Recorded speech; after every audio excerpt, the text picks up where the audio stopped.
আলহামদুলিল্লাহ আমরা পরিদর্শন করেছি, আমরা দেখেছি স্টেজ, মাইক এবং বিভিন্ন জায়গার ব্যবস্থাপনা সবগুলি মোটামুটি সম্পন্ন হয়েছে।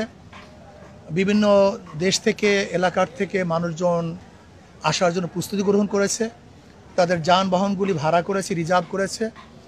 এবং আমাদের দলীয় নেতাকর্মী নয়, আমি বিশ্বাস করি যারা ইসলাম দেশ মানবতার পক্ষের শক্তি আছে, ইসলাম দেশ মানবতার পক্ষের শক্তির জনগণগুলি ইনশাল্লাহ উৎসাহিত হয়েছে। আগামীকাল এই সমাবেশ থেকে আগামী বাংলাদেশ কিভাবে বিনির্মিত হবে তার মেসেজ দেওয়া হবে।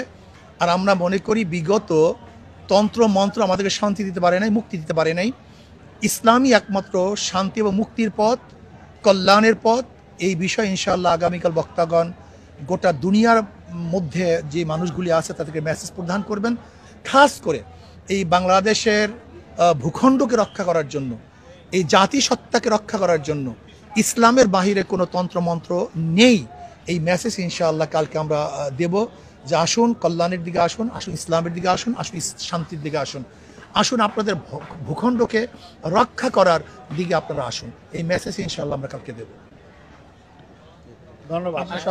কালকের প্রোগ্রামে আপনাদের সবাইকে দাওয়াত। আর যদি কোনো প্রশ্ন থাকে জি করতে পারেন। জানাচ্ছি যে যেমনটি শুনছিলাম যে কালকে সম্ভাবনা অনুকূল ইসলামী দল আপনারা যেখানে আমন্ত্রণ জানিয়েছেন, তার ভিতরে কারা কারা আসবেন এবং